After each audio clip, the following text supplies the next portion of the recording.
마가복음 강의 7번째 삶의 현장에서 부르시다. 할렐루야. 예배하는 자들을 찾으시고 은혜의 얼굴빛으로 우리에게 비추시는 하나님을 찬양합니다. 아브라함의 집에 이삭을 주심으로 근심이 가득한 그 입술에 웃음을 주신 하나님이 오늘 이 말씀으로 여러분을 위로하시고 기쁨으로 충만히 채워주실 줄 믿습니다. 체코의 소설가 카프카는 말하기를 책은 우리 안에 얼어붙은 바다를 깨는 도끼와 같다라고 말했어요. 뭐요? 도끼. 책에 인쇄된 글씨는 어떤 힘도 없어 보이지만 그 글이 마음속에 자리 잡았을 때 그 사람을 변화시킬 수 있다는 겁니다. 이처럼 하나님의 숨결이 담긴 이 말씀은 좌우의 날성 검과 같아서 우리 마음을 변화시킵니다. 주의 말씀이 임할 때 우리는 가르침을 받습니다. 내 삶에 무엇이 잘못되었는지를 깨닫습니다. 또한 그 잘못을 말씀 앞에서 바로 잡으며 성령의 감동으로 말미암아 어떤 삶이 주 앞에 올바른 삶인지를 깨닫게 됨을 믿으시기 바랍니다. 오늘 살아계신 말씀이 되시는 예수님은 일상의 삶에 사로잡혀 어디에? 일상의 삶에 사로잡혀 믿음의 비전이 얼어버린 사람들을 제자로 부르시기 위해서 찾아가고 계십니다. 동시에 예수님은 오늘 또 말씀의 숨결로 찾아오셔서 우리의 고정관념 또한 세상에 사로잡힌 마음 잘못된 삶의 방식을 깨트려 주시고 바로잡아 주시며 영적 훈련시키기 위해서 우리를 찾아오심을 믿으시기 바랍니다. 할렐루야. 그럼 오늘 우리가 이 본문에서 나오는 장면을 통하여 주목하고 마음에 새겨야 할 진리가 무엇일까요? 첫째로 예수님은 우리 일상 속에 찾아오시고 불러주신다는 것입니다. 본문 16절에서 17절에 보니까 갈릴리 해변으로 지나가시다가 시몬과 그 형제 안드레가 바다에 금을 던지는 거 보시니 그들은 어부라. 예수께서 이르시되 나를 따라오너라. 내가 너희를 사람 낚는 어부가 되게 하리라 하시니. 여러분 오늘 제가 마가복음은 전도 메시지보다는 일상 삶 속에서 저와 여러분 부르시는 하나님의 말씀으로 방향을 접근했습니다. 여러분 지난주에 나눴던 것처럼 예수님은 이 땅에 오셔서 세상의 복음이 아니라 하나님 나라의 복음을 전하시기 위해서 오셨습니다. 사람의 복음이 아니에요. 세상의 복음이 아니라. 그런데 주님은 이 일을 혼자서 다 하지 않으시고 사람을 통해서 함께 이루시기를 기뻐하십니다. 그래서 주님은 나를 따라오라 라고 제자들을 부르고 계십니다. 여러분 그런데 이 부르심이 어디에서 일어나고 있습니까? 어디에서? 바로 제자들의 삶의 현장, 바로 그들이 어부일을 하던 바닷가에서 일어났습니다. 주님은 신적인 주도권을 가지고 제자들을 부르시고 그들을 발견하십니다. 그리고 그들의 평범한 삶에 완전히 다른 의미를 부여하고 계십니다. 그들의 어부라는 사실은 주님이 부르심 이외에도 변함이 없지만 주님이 부르신 이후에도 그 어부라는 것은 변함이 없지만 대신 그들은 물고기가 아닌 사람을 낚는 주의 사람이 되었어요. 사랑하는 성도 여러분, 이처럼 예수님의 부르심은 어떤 특별한 날, 특별한 장소가 아니라 우리가 살아가는 삶의 자리에서 나타납니다. 여러분이 직장이라면 직장에서, 개인적인 사업을 하고 있다면 그 사업의 자리에서, 가정에서, 주부에게는 부엌에서, 교회 안에서 주님은 우리를 부르고 계심을 믿으시기 바랍니다. 삶의 현장에서 부르세요. 이렇듯 주님은 우리를 일상 속에서 부르십니다. 그러나 아직도 대부분 사람들은 이 부르심을 인식하지 못하고 자기만의 방향으로, 자기만의 방식으로 삶을 살아가고 있습니다. 사하라 사막 서쪽에는 사하라의 중심이라는 작은 마을이 있었습니다. 어떤 탐험가가 그 마을을 찾아갔습니다. 마을을. 그리고 그 마을 사람에게 이렇게 질문을 했습니다. 당신들은 왜 여기에서 살고 있습니까? 이 불편한 사막에서 왜 나가려 하지 않습니까? 나가려고 해야 되는데 왜 나가려고 하지 않습니까? 그러자 마을 사람은 대답하기를, 우리도 탈출하려고 해봤지만 11일에서 20일 정도 주위만 돌고 다시 여기로 옵니다. 그래서 탐험가도 똑같은 시도를 해보았습니다. 탐험가는 열심히 걸으면서 3일이면 이 사막을 탈출할 수 있다는 것을 알고 마을 사람들에게 이 소식을 알렸습니다. 그러나 마을 사람들은 그의 말을 전혀 믿지 않습니다. 그래서 탐험가는 마을의 청년에게 당신이 어떻게 탈출하려고 했는지 나에게 보여주십시오. 내가 따라가 보겠습니다. 라고 말하고 청년을 쫓아갔습니다. 그리고 열흘을 걸어서 도착한 목적지는 다시 그 마을이었어요. 탐험가는 도대체 왜 이런 문제가 생기는지 궁금했습니다. 분명 자기가 걸어갈 때는 3일이면 충분했는데 왜 마을 사람들은 제자리 걸음만 하고 있을까 생각하다가 결국 그 원인을 알아냈습니다. 탐험가는 밤하늘의 북극성을 보고 방향을 찾았지만 이 마을 사람들은 그 누구도 별을 보고 방향을 찾으려 하지 않았기 때문입니다.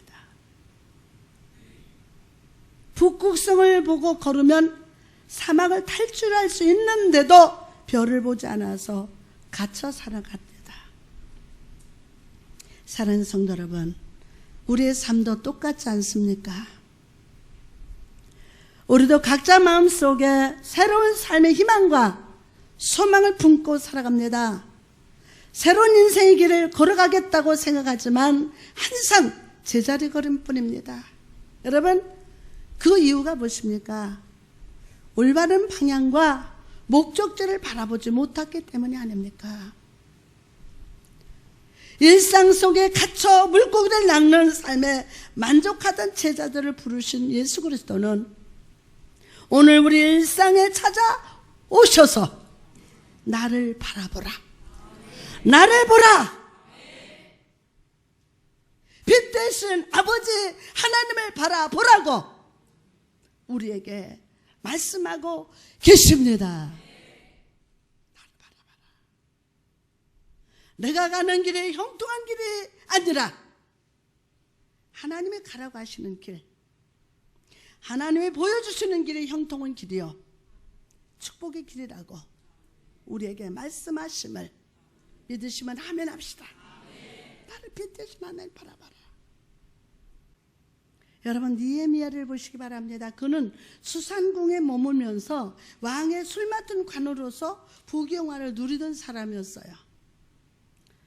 그러나 그는 그 편안한 삶에 머물기를 기뻐하지 않았습니다.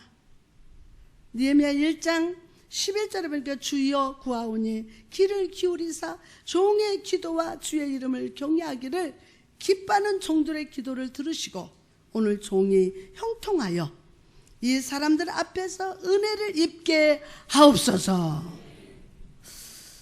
여러분, 느헤미야는 하나님께 은혜와 형통을 구하고 있습니다. 그런데 그가 구한 은혜와 형통이 무엇이었습니까? 바로 예루살렘으로 돌아가는 겁니다. 예루살렘으로. 철저히 파괴된 도시, 성은 무너지고 성문은 불탄 도시, 늙은이와 어린아이, 부녀자들만 남아있는 그곳에 돌아가기를 구하고 있습니다. 그리고 그런 철저히 무너지고 희망이 없는 곳에 돌아가는 것이 느헤미야에게 형통이요 은혜라는 것입니다. 인간적으로 생각해 볼 때 이런 느헤미야의 선택은 너무 바보 같습니다. 그러나 느헤미야는 그것을 위해서 모든 자기의 행복을 포기했어요. 왜 그렇습니까? 바로 하나님 아버지의 마음이 예루살렘을 향하고 계시기 때문입니다. 예루살렘에 돌아가서 그곳에 사람들과 함께하고 다시 성벽을 쌓는 것이 하나님의 기쁨이요 여호와를 기뻐하는 것이며 진정 은혜와 형통이라고 믿었기 때문입니다. 그리고 하나님은 그런 느헤미야를 붙드셔서 예루살렘의 온전한 회복을 그의 손을 통해서 이루어지게 하여 했습니다. 사랑하는 성도 여러분, 이처럼 예수님은 오늘 우리의 일상 속에 찾아오셔서 우리를 부르십니다. 그것은 우리로 세상의 물고기를 낚는 삶이 아니라 하나님께 시선을 고정하고 하나님의 섭리 안에서 은혜와 형통의 물고기를 낚기 원하는 주님의 뜻임을 믿으시면 아멘 합시다. 혹시 이 자리에 계신 분 중에는 나는 하나님의 뜻대로 순종하고 열심히 살고 있지만 정말 내가 열심히 최선을 다했지만 삶 속에 어떤 축복의 증거도 형통의 흔적도 발견할 수 없다고 말하는 분이 계실지도 모릅니다. 그러나 여러분, 그것 또한 하나님이 당신을 특별히 사랑하신다는 증거임을 믿으시면 아멘 합시다. 그것도 특별히 하나님이 사랑한다는 증거예요. 미국 남부지방에서는 이런 노래가 전해온다고 합니다. 옛날에 바닷가에 조개들이 살고 있었습니다. 하나님께서는 그 중에 특별히 사랑하시는 조개 속에 모래를 넣어주셨습니다. 조개 속에 박힌 모래는 겉으로 볼 때 상처요, 아픔이요, 고통입니다. 그러나 조개는 그 상처와 아픔으로 인하여 창조주 하나님의 섭리를 이루어 갑니다. 그 아픔을 통해 모래를 변화시켜 아름다운 빛깔을 가진 진주로 변화됩니다. 이처럼 사랑하는 여러분, 여러분의 삶에 찾아온 고통과 시험, 눈물로 인해서 낙심하지 마십시오. 인생의 북극성 되신 주님, 나의 삶에 찾아오시사 나를 부르시는 주님을 끝까지 신뢰하시고 그분만을 따라갑시다.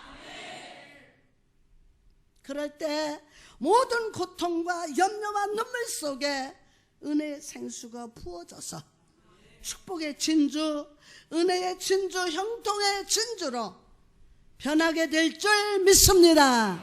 할렐루야. 성령님 그렇게 기름 부으시고 축복하여 주옵소서.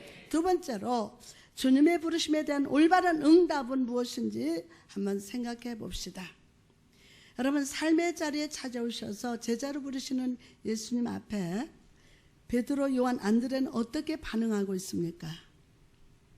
본문 18절에 보니까 곧 그물을 버려두고 따르니라. 제자들은 주님의 부르심을 받자마자 자신들이 그물을 버렸어요. 누가? 예수님이 뺏어서 버린 게 아니라 자신들이 그물을 버렸어요. 어떻게 버렸어요? 쫙 버렸어요. 왜냐하면 그 그물을 붙들고서는 주 예수님을 온전히 따를 수 없기 때문입니다. 여러분, 이처럼 우리 삶에 찾아오셔서 우리를 부르시는 주님 앞에 보여야 할 바로 올바른 반응은 바로 내려놓는 것입니다. 내려놔요. 여러분, 사도 바울을 보시기 바랍니다. 그가 다메섹 길 위에서 예수님을 만난 이후 그는 그의 서신서 속에서 쫓아가노라, 달려가노라 라는 단어를 즐겨 썼습니다. 어떻게? 쫓아가노라, 달려가노라. 이것은 장차 하나님께서 내게 주실 영광의 면류관을 바라보면서 지금의 유익을 내려놓는다는 것입니다. 여러분 이처럼 오늘 주님은 우리가 인생의 그물을 내려놓고 주님을 따라오기를 원하십니다. 따라오기를 원하십니다. 내려놓는 것이야말로 구원의 시작이요, 우리에게 진정 축복의 시작이 되기 때문입니다. 스가랴 2장에 보니까요, 고레스 왕의 명령으로 이스라엘 백성이 고향으로 돌아갈 수 있게 되었는데도 여전히 바벨론에 머물고는 백성들을 향한 주의 음성이 기록되어 있습니다. 스가랴 2장 6절에서 8절, 오라 너희는 북방 땅에서 도피할지어다. 여호와의 말씀이니라. 이는 내가 너희를 하늘 사방의 바람같이 흩어지게 하였음이니라. 여호와의 말씀이니라. 바벨론 성에 거주하는 시온아, 이제 너는 피할지니라. 만군의 여호와께서 이같이 말씀하시되 영광을 위하여 나를 너희를 노력한 여러 나라로 보내셨나니 너희는 범하는 자는 그의 눈동자를 범하는 것이니라. 아멘. 크게 합시다. 하나님은 아직도 바벨론에 머물고 있는 백성들에게 어서 빨리 도망쳐라, 다급히 나오라고 말씀합니다.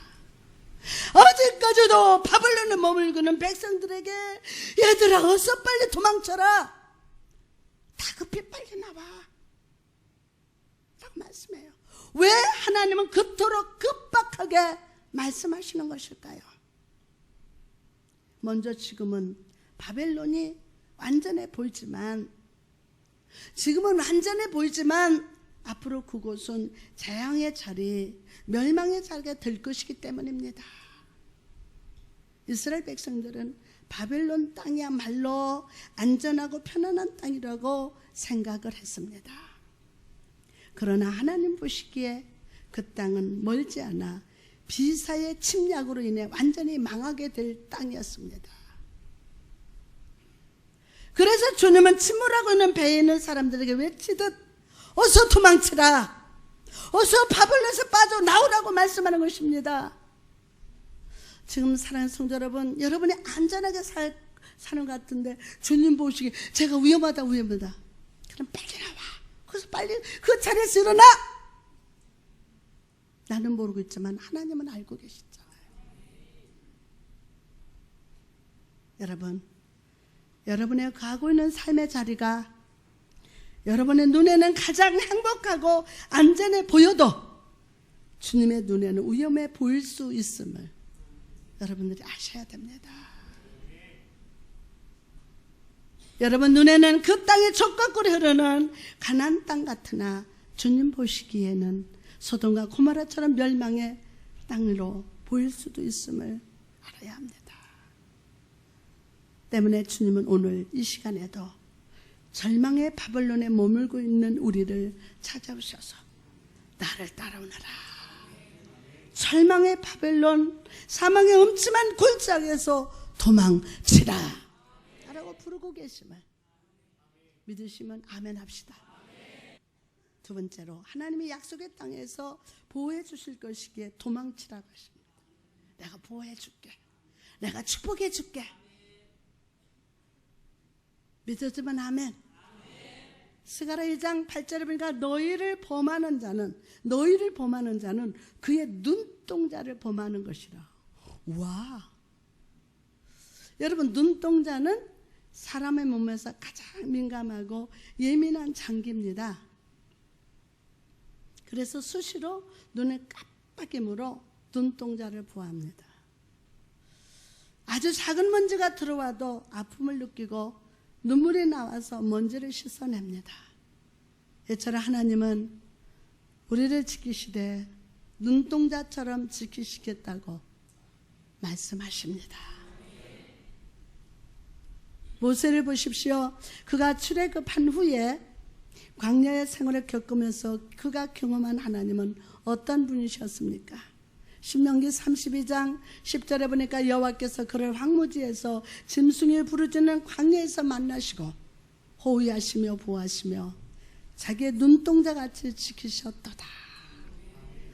모세는 하나님의 부르심을 받고 쫓아갔습니다.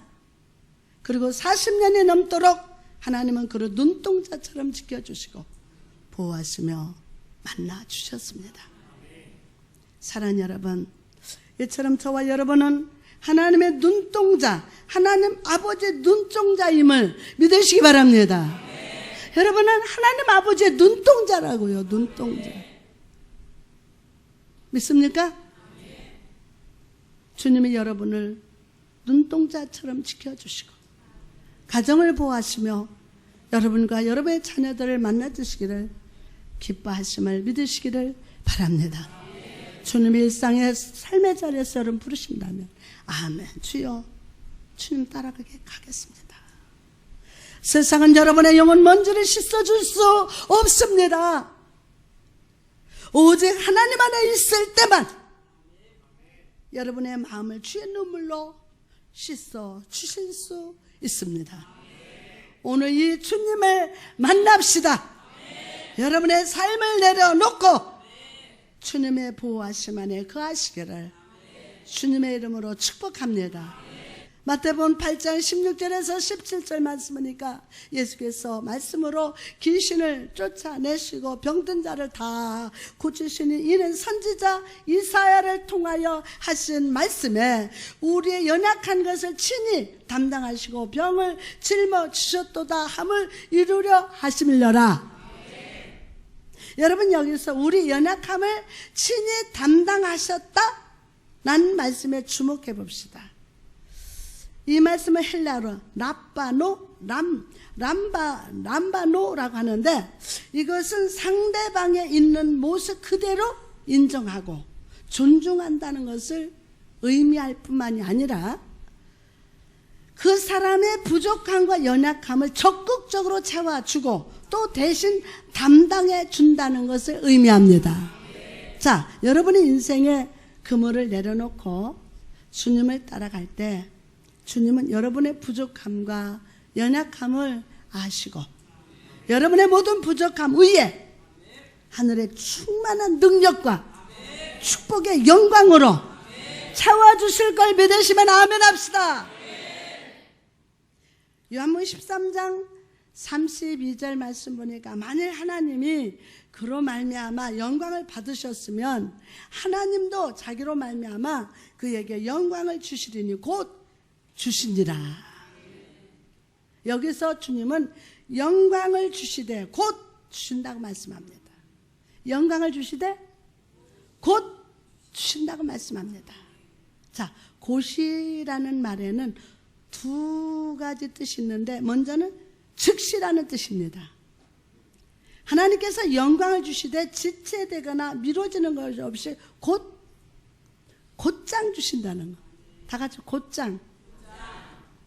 또한 곧이라는 단어는 곧고 바르다라는 뜻이 있습니다.